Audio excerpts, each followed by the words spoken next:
Buenas, hoy estamos con Mauricio Vargas. Yo creo que todos tienen por lo menos una referencia clara de Mauricio. ¿Por qué? Porque Mauricio es un activo analista, un activo polemista de la política en general, de la situación de la democracia. Está en el corazón de la temática actual. Y estamos entrando ya en la fase final, recta final de nuestras elecciones en Colombia ya. Ya las consultas, encuestas ya están todas conocidas y ya empiezan a posicionarse y a hacer ya esos movimientos que son definitivos para saber quién pasa finalmente a la presidencia el 8 de agosto. Es lo que vamos a hablar con Mauricio. Te lo agradezco enormemente esta posibilidad. Advierto que Mauricio muy amablemente está conectado desde París, o sea que él ya debe estar en la tarde parisina y nosotros aquí apenas en la media mañana bogotana y colombiana. Mauricio, en este momento, ¿tú cómo ves que se esté configurando la dinámica del tramo final de la campaña y obviamente de las elecciones? ¿Qué impresión tenés en este momento que nos pudieras compartir? Juan Manuel, muchas gracias y muchas gracias a los que nos siguen en esta charla, en este conversatorio. Lo primero que a mí me parece importante dejar en claro es que es la primera campaña electoral en las que las encuestas se contradicen entre sí de una manera fuerte, significativa, y eso tiene que ver cuando menos con dos causas. Una primera causa es que la ley de encuestas que fue aprobada el año pasado le les genera a las encuestadoras unas obligaciones de cumplir con unas cuotas de encuestas, unos porcentajes en municipios pequeños y en áreas apartadas del país que no necesariamente corresponden con lo que estadísticamente sería correcto. Es como un acto populista de esa ley en que hay que encuestar a la gente más apartada y más alejada. Y resulta que eso suena muy bonito, pero genera unas distorsiones terribles. Y obviamente estamos hablando de, como resultado, una sobrerepresentación de los estratos 1 y 2. Lo que necesariamente en materias de favorabilidad presidencial favorece al presidente Petro. A partir del momento en que esa ley fue aprobada y las encuestas empezaron a hacerse con base en esa ley, al presidente Petro le empezó a ir mucho mejor en favorabilidad. Y al candidato Iván Cepeda ha sido gran beneficiario también de esa Obviamente, norma. Entonces, lo que no sabemos es cuánto de lo que tiene Cepeda hoy en día es imputable a ese sesgo al que las encuestadoras están obligadas. Y hay un segundo elemento del que yo he hablado en mi columna, que es el voto oculto. Hay barrios de las ciudades grandes y medianas y hay también muchos municipios en zonas muy violentas donde la gente tiene mucho miedo de decir que va a votar por un candidato antipetrista, porque las bandas criminales en las grandes ciudades y en esos municipios de zonas muy violentas, pues se sienten muy cómodas con el gobierno de Petro y porque les ha ido bien, han crecido, se han enseñorado, han podido aumentar sus narcocultivos, han podido explotar el oro ilegal o de manera ilegal, porque el oro no es per se ilegal, es en la explotación, sí, sí. pero el hecho es que están contentas, entonces no quieren que eso cambie. Les encantaría que Cepeda sea el sucesor de Petro para que todo esto siga igual. Y entonces hay mucho miedo, hay mucho temor, hay mucha presión y hay mucho voto silencioso, voto oculto, que eventualmente se va a expresar en las urnas, pero que no se expresa en las encuestas. Ambas circunstancias tienden a favorecer a Cepeda. No sabemos en qué proporción. Si es una proporción pequeña, mediana o grande, lo sabremos cuando tengamos efectivamente esa votación en las urnas. En ese escenario, es obvio que Cepeda va a estar en segunda vuelta. Es obvio que va a estar en segunda vuelta. Sería realmente una No, sí, sorpresa indecible. No hay manera matemática en todo lo que uno ve en las no. encuestas de que eso cambie. Pero la gran pregunta es quién va a estar contra él. Si ¿Con Abelardo quién? Espriella o Paloma Valencia. Porque los demás candidatos dejaron de existir, se esfumaron. Ya dejaron de existir. Esto sí, Sí, eso está las aquí. cifras de Sergio Fajardo, las cifras de Claudia López, y no hablemos ni siquiera de los demás que muchos ni saben cómo se llaman, ni los van a ver en el tarjetón como un poco estorbando el tarjetón. La campaña está entre esos tres nombres, Cepeda, De la Espriella y Valencia. La realidad es que de las encuestas que tenemos a la mano en las últimas 2 semanas, en todas Abelardo de la Espriella para primera vuelta está por encima de Paloma Valencia. En 2 de ellas está bastante por encima por varios puntos, 8 o 9 puntos. En otras 2 está por pequeños porcentajes, pero igual Paloma Valencia no ha logrado ponerse por encima de Abelardo de la Espriella prácticamente en ninguna encuesta. Entonces, esa es una circunstancia real. A uno le puede gustar más uno o el otro, pero aquí tenemos que atenernos hasta la realidad. Y todo apuntaría, salvo cambios dramáticos en las próximas 5 semanas, las 5 semanas que tenemos de aquí a la primera vuelta, salvo un cambio dramático, uno pensaría que la segunda vuelta va a ser entre Abelardo de la Espriella y el candidato del gobierno, el candidato comunista Iván Cepeda. Creo que está clarísimo el punto y sí, yo creo que se va configurando ese escenario que tú claramente describes, a pesar de esas enormes diferencias que se presentan entre los diferentes resultados de las encuestas. Muy importante la observación que hiciste, que eso no se ha hecho público, digamos, explícito, y es el efecto que tiene sobre los resultados de las encuestas con esta que es comprensible búsqueda de que se cubra la totalidad de la población para ser encuestada. Eso es válido, pero estadísticamente es muy desafortunado. Sesga mucho el resultado, sesga mucho el resultado. Te pongo un ejemplo concreto, la encuesta de GAT3. GAT3 es una encuestadora muy respetada en España y ha querido en Colombia hacer un buen trabajo. Han tenido aciertos en algunos casos, aciertos, desaciertos no muy graves, pero desaciertos en otros casos, pero en realidad hacen un trabajo serio y tal. Pero cuando uno mira la ficha técnica de GAT3, de la encuesta que nos entregó RCN hace pocos días, sí. Ellos dicen que el 62% de quienes respondieron la encuesta son estrato 1 y 2. Y resulta que en Colombia, según el DANE, estrato 1 y 2 es el 45%. Entonces, uno dice, pero a ver, ¿por qué lo elevaron al 62 y cuánto de eso favorece a Cepeda? Ese es un punto muy concreto. Y claro, ¿por qué llegan a 62? Porque tienen que cumplirle a la ley y tienen que extenderse a unas regiones y a unos municipios y sobre representarlos. La ley se metió en un tema del que cuando la ley se dedica a torcer la estadística, eso es terrible y lo estamos viendo. Sí. Y usted con las estadísticas puede hacer lo que quiera, depende cómo Claro. elabore la muestra y haga Claro. el levantamiento de la información.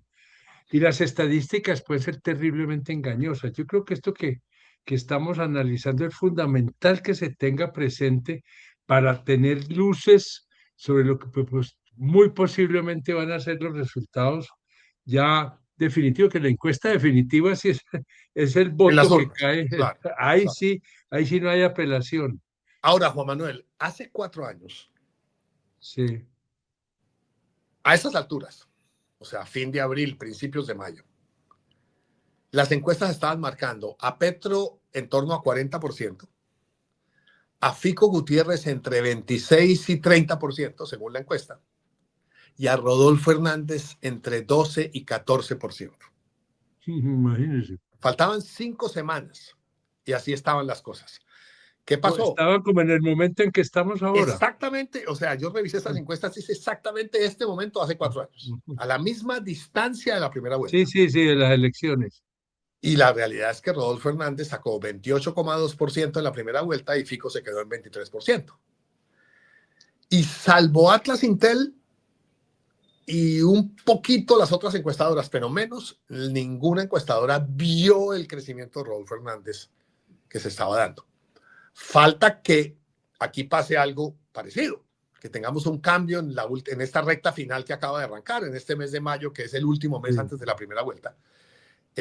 No sabemos si va a haber esos cambios y tampoco sabemos a quién favorecería ese cambio. ¿A quién favorece? Sí. En el caso de Rodolfo Hernández había mucho voto oculto, no por miedo, como tenemos el voto oculto hoy en día, porque la gente le da miedo decir por quién va a votar porque se siente presionada en determinadas regiones y en determinados barrios de las ciudades grandes, sino había una especie como de vergüenza, porque les parecía les costaba trabajo reconocer que iban a votar por este payasito ingeniero, pero les gustaba, pero les daba vergüenza decirlo.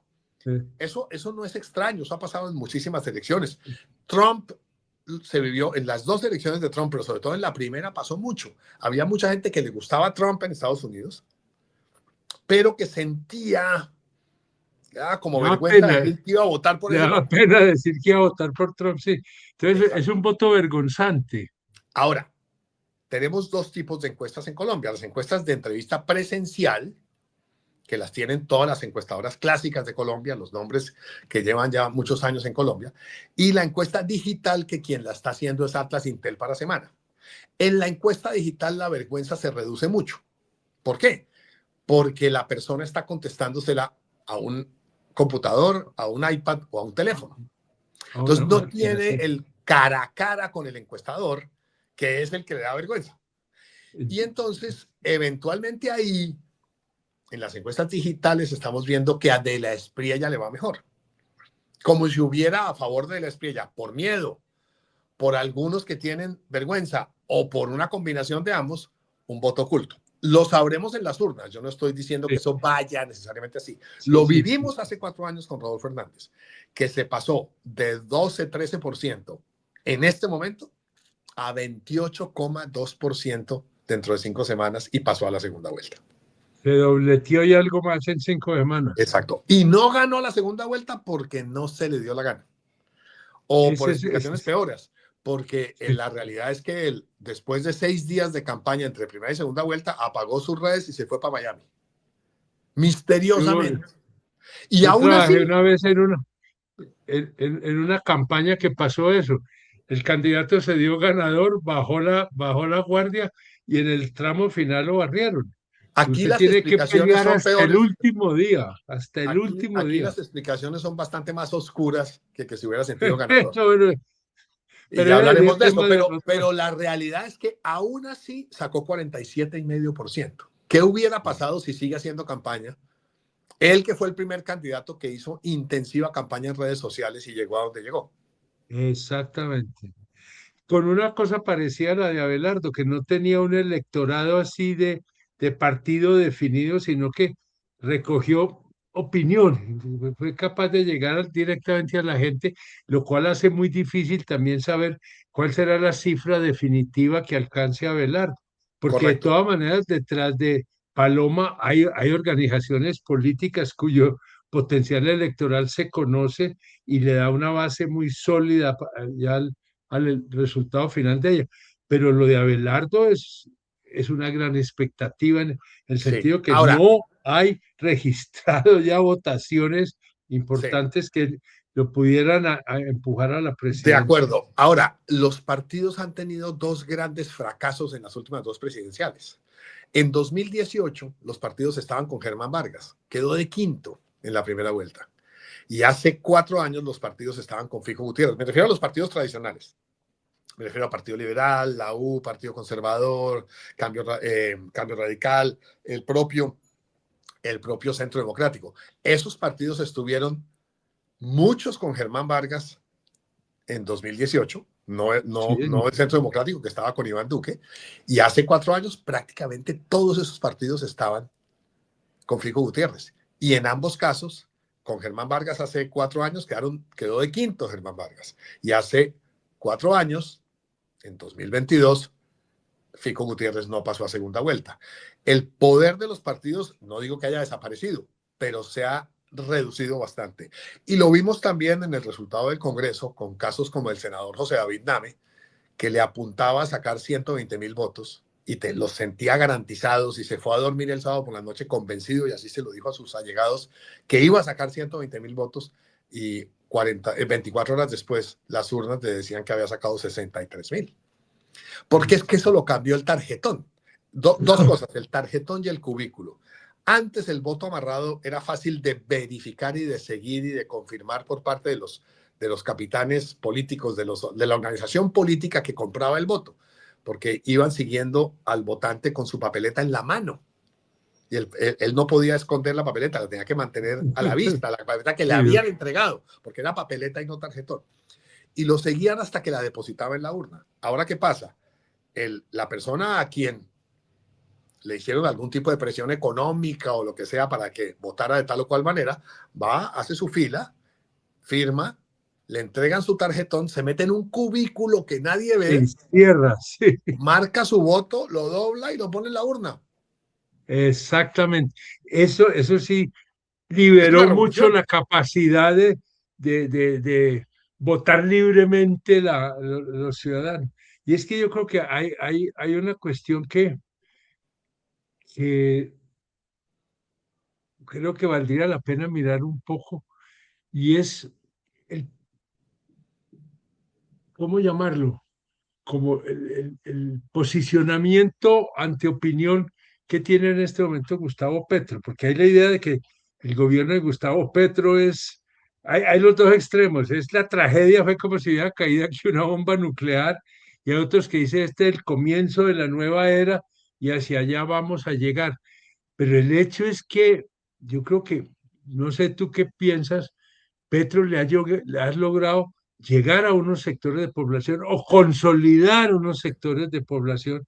No sé si en estas elecciones las divisiones de clase, de posiciones sociales, van teniendo una traducción también electoral, y Petro maneja una parte importante de lo que podamos llamar ese voto popular que votó por Petro, que sienten que Petro no lo dejaron gobernar y que al petrismo ahora hay que darle una segunda oportunidad. Sí. Esa será cabeza de Hay un dato Cepeda. interesante. En un par de encuestas, Juan Manuel, en un par de encuestas, Sí, cuando uno mira los cuadros desagregados, a mí me gusta no mirar, no necesariamente mirar los sí, sí, cuadros sí, sí. finales, sino los desagregados. ¿Y qué hay detrás?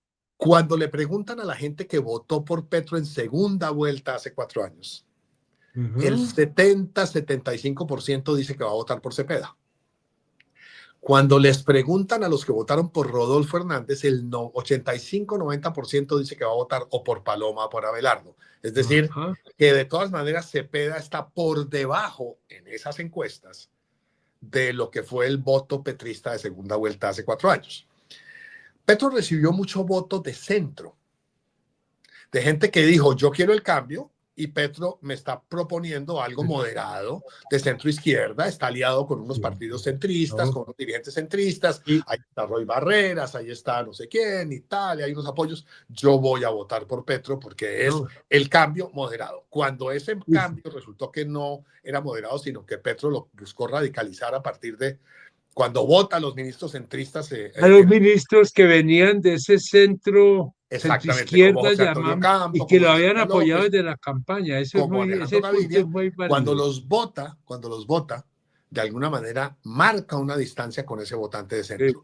Y yo creo que ese diferencial que estamos viendo, es decir, que toda la gente que votó por Petro en segunda vuelta no está decidida a votar por Cepeda, tiene que ver con eso. Y Cepeda, digamos que no ayuda a eso, porque su postura es la de un marxista-leninista, un hombre de izquierda, muy radical, muy que no se No, mueve de ahí, que quiere convertir a Colombia en un país donde la economía es una economía de Estado, donde el Estado intervenga en todo y sea incluso propietario de las empresas, de las entidades, en fin, donde crezca enormemente el tamaño del Estado y la intervención del Estado. Y eso hay mucha gente, de todas maneras, de la clase media y del centro político electoralmente hablando, que no les gusta. Este es un elemento que no les ayuda. El otro elemento con el que ellos no contaban, cuando digo ellos me sí. refiero a los petristas y los cepedistas que hacen causa común ahora, el otro elemento con el que ellos no contaban es con, porque digamos, ese voto de centro se lo ha llevado mucho Paloma Valencia a través del apoyo que recibió de Juan Daniel Oviedo. Juan Daniel se llevó votos de centro hacia donde Paloma. De Pero hay acuerdo. otro elemento, y es que Abelardo de la Espriella ha mordido, y lo muestran las encuestas, ha mordido tramos importantes de estratos medios bajos, de lo que podríamos llamar el techo del estrato 2 y el piso del estrato 3. Ahí La lo, gente que está arribita del salario mínimo. mm, Y por lo tanto no son beneficiarios de una medida como el aumento del mm, salario mínimo. Entonces, y ahí ha llegado de la Espriella, no con una campaña ideológica, sino emocional. La figura del tigre, el liderazgo del tigre, la emoción es muy importante. Conversábamos el otro día en un panel que teníamos en Bogotá con unos colegas, que yo decía, una elección presidencial hoy en día es 70-80% emoción y 20-30% razón. La emoción es mucho más importante, Más, porque me preguntaba, esto lo dije porque alguien me preguntaba, pero ¿por qué no argumentamos y explicamos y le explicamos a la gente argumentalmente por qué este voto es mejor que este voto? Yo decía, porque lo argumental es limitado, lo racional es limitado, que hay un elemento emocional muy fuerte, y Abelardo de la Espriella ha logrado captar mucho voto por ese lado emocional y mucho voto del estrato medio bajo. cosa que Cepeda no logra. Cosa que Cepeda no Cepeda es no un logra. movilizador de emociones. Sí, Eso es frío, es un hombre que lee, primero porque lee el discurso. sí, De repente, sí. ya eso con la gente como dice, a ver, señor, ¿usted para dónde va? Sí, sí, sí. Petro mueve emociones. Petro En mueve ese muchas emociones sentido, y sabe Petro jugar mucho con tiene las una emociones. Sí, capacidad política electoral muy superior a sí. la que tiene Cepeda. Y eso no es transferible. Perdóneme, Esto eso es no es distinto transferible y lo factores. hemos visto en muchos casos. Lo hemos visto en muchísimos Sí, casos. sí, sí, no, aquí no Ahora, estamos pues, descubriendo el agua tibia, pero eso sí es un factor, cuando Paloma y o un Oviedo, techo para Cepeda, puede sin ser duda, un techo para sin duda, Cepeda. cuando Paloma y Oviedo lanzaron el más, ese signo más, y dijeron, Sí, vamos, sí. yo dije, le apuntaron a algo emocional y pensé que lo iban a usar, valga la redundancia, mucho más. Pero no lo Sí. usaron como yo pensaba que lo iban a usar, y me parece que ha sido un desperdicio porque era una herramienta no racional sino emocional, y ellos se han quedado mucho en lo racional. Uno escucha a Oviedo y su planteamiento es todo muy racional, y uno escucha mucho a Paloma y es muy racional. Los debates de Paloma con Cepeda en el Senado que ha habido en este momento, y ella es impecable en lo racional, pero yo a veces me pregunto si no le falta conmover. Cuando uno piensa Conmover, en sí, sí, Uribe, sí. cuando uno piensa en Uribe en 2002, obviamente había una carga racional de este es el hombre para frenar a las FARC, ¿sí?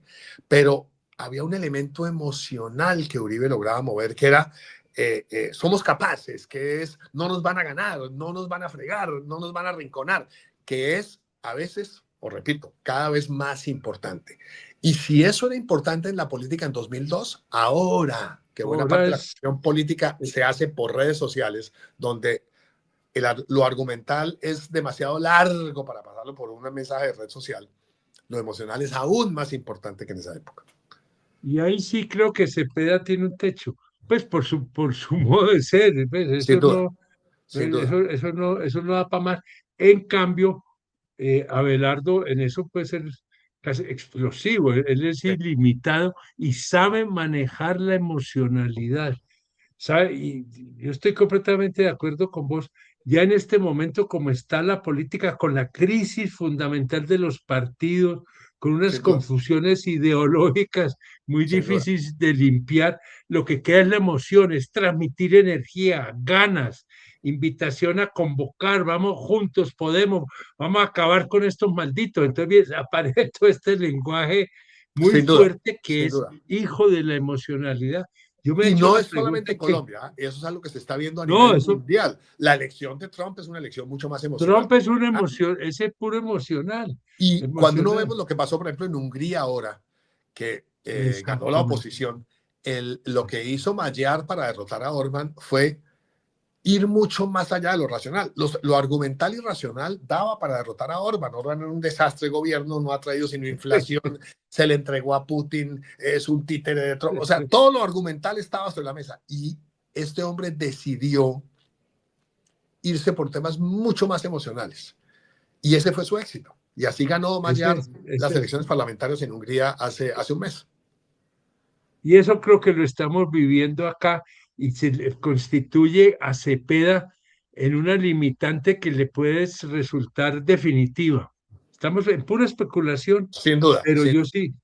En cambio, Abelardo por ese lado tiene una capacidad de crecimiento muy grande y Paloma queda en una situación que uno no sabe muy bien porque a la hora de la verdad Paloma como que no acaba de definir exactamente cuál es su perfil, ¿cierto?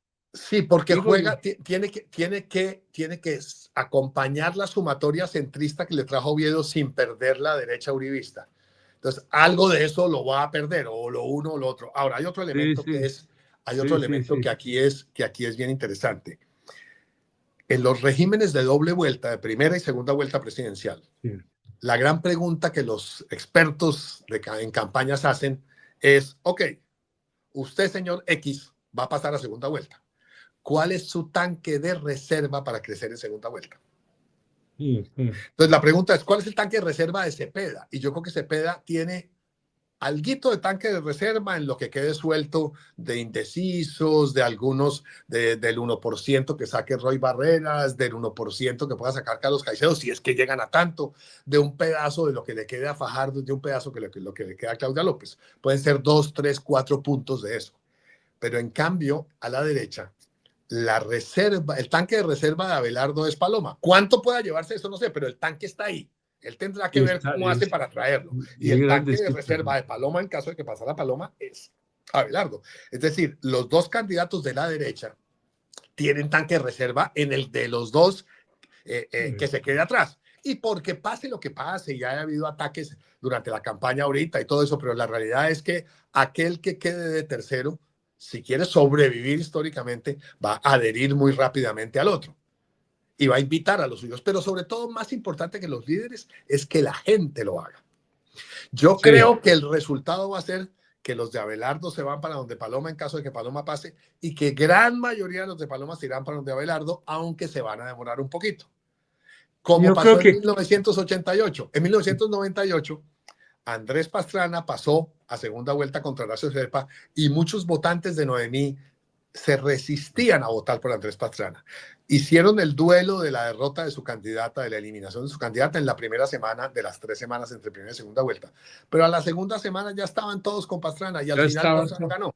Sí. Es decir, una vez que el votante de Paloma dice, me eliminaron, hace el duelo, llora, se entristece, y un día se levanta y dice, esto es entre Cepeda y Abelardo, pues voy a votar por Abelardo aunque no me guste, pero es que no me lo otro me parece destructivo para Colombia, pensará ese votante, y eso es lo que yo creo que vamos a ver, pero repito, en ambos casos, tanto Abelardo tiene tanque de reserva como Paloma tiene tanque de reserva, en cambio yo creo que Cepeda no tiene mucho. Y quedará, pues, pura especulación, quedará un pequeño grupo que ya en este dilema de la segunda vuelta es incapaz de votar por Abelardo y aunque no sea de izquierda, se tapa la nariz y mete su voto por Cepeda. No creo que modifique sustancialmente las proporciones, pero ahí le queda una pequeña reserva a Cepeda para aumentar. Yo creo que le queda no eso, definitiva. Le queda un poquito de indecisos y le queda lo que quede suelto más hacia la izquierda de Fajardo y de Claudia, pero estamos hablando de décimas, no es mucho lo que son apoyos marginales. Sí, de acuerdo, de acuerdo. Aunque no sabemos cómo hacer, pero de pronto estamos entrando ya a una era de elecciones con resultados muy cerrados, ¿cierto? Entonces, es probable. Esto está muy abierto, porque estas son dinámicas muy difíciles de predecir.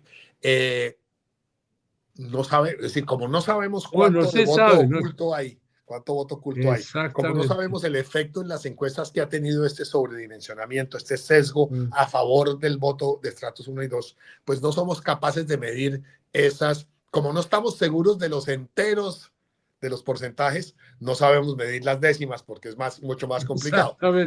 Pero me parece que hay una gran conclusión de el momento después de la revelación de las 4 grandes encuestas de estos días. Sí. Y es que en enero Cepeda lucía inderrotable, más o menos en todos los sondeos.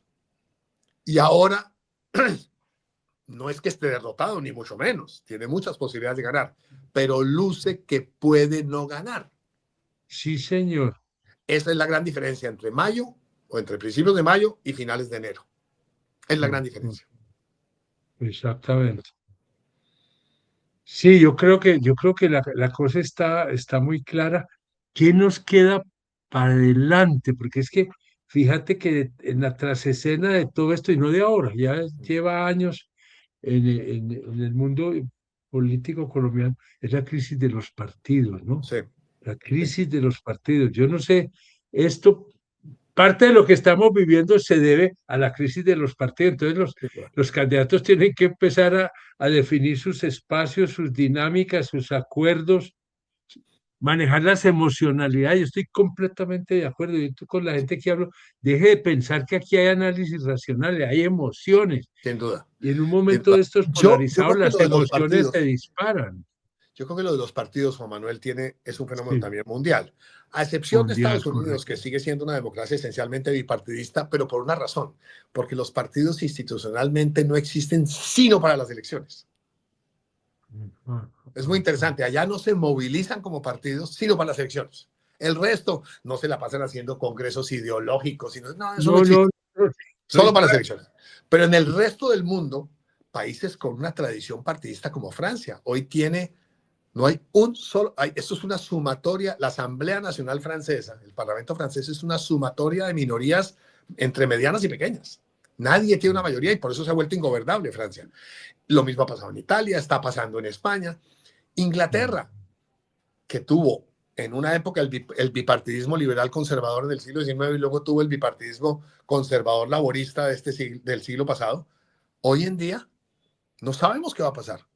No sabemos. Vino el populismo del Brexit. El Partido Conservador está partido entre los que se parecerían más como a Trump, ¿no? Y los que son más conservadores tradicionales. El laborismo está partido entre socialdemócratas y neomarxistas. Tenemos a los ecologistas jugando un juego y pequeños partidos regionales pululando. Por todos lados hay una crisis de los partidos y el bipartidismo. Colombia lo tuvo, el bipartidismo. Ahora, ¿qué puede pasar? Dependiendo de quién gane, pero supongamos que gana un candidato de la derecha, es probable que asistamos a una reconfiguración en el Congreso de los partidos y que salga adelante algo que han intentado sacar varias veces en el Congreso, pero no ha funcionado porque ningún gobierno ha tenido la suficiente fuerza. Una ley que diga, ok, hagamos una amnistía de transhumancia y doble militancia. Es decir, no vamos a sancionar a nadie por cambiarse de partido durante los próximos 12 o Agrúpese, sí, 18 meses. sí, Vamos a abrir un tapo remacho, todo el mundo se reubica y cerramos. Y cuando cerremos, volvemos a las normas que existían que sancionan. sí. Hoy en día, que es bueno que quienes nos acompañan lo sepan, hoy en día, si una persona, si un senador del partido X rompe con ese partido, no se puede presentar en la siguiente elección al Senado Sí. por otro partido. Si le hacen a eso un paréntesis, no, aquí que todo el mundo se mueva como quiera, ahí Acomódense, podemos acomódense. asistir a una reconfiguración con una alianza de izquierda y una alianza de derecha que tiendan a revivir un cierto tipo de bipartidismo. Pero estamos haciendo lo que Jaime Castro, el exministro y exalcalde de Bogotá, llamaba política ficción. Estamos ya especulando un poco más allá. No sabemos qué va a pasar en las elecciones, es difícil saber qué va a pasar Pero a partir del 7 de agosto, pero en fin, es interesante también imaginarse cómo es ese escenario futuro. porque el hecho es que estamos mal distribuidos, pues, sí.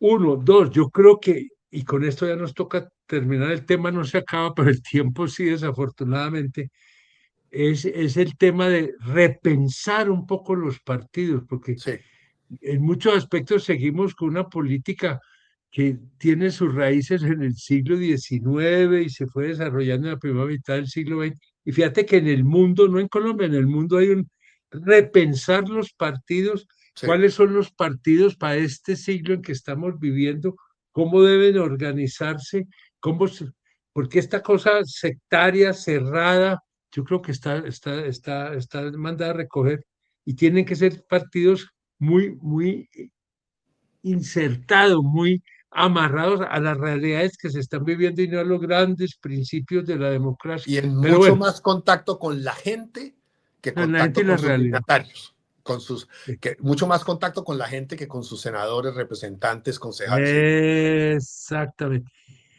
Pero me huele que aquí nos quedó ya planteado un tema para otra conversación, Mauricio Vargas. Cuando quieras, Juan Manuel, cuando quieras. Listo, listo. Muy querido, muy ilustrativo. Creo que los que nos escuchan van a tener una mejor comprensión de este momento tan complicado. Y yo no sé si definitivo, porque siempre se dice, este es el momento definitivo, y los momentos definitivos van sucediéndose unos a los otros. pero que es importante, sí es muy importante. Trascendental. Y pone el Definitivo no sea, dedo, pero trascendental sí. ahí usted es un nombre preciso. Trascendental conversación, Mauricio, muchas gracias. Muchas gracias y un Buena saludo a todos noche, los que nos porque acompañan. usted ya está anocheciendo y yo todavía estamos aquí en el día. Gracias, gracias.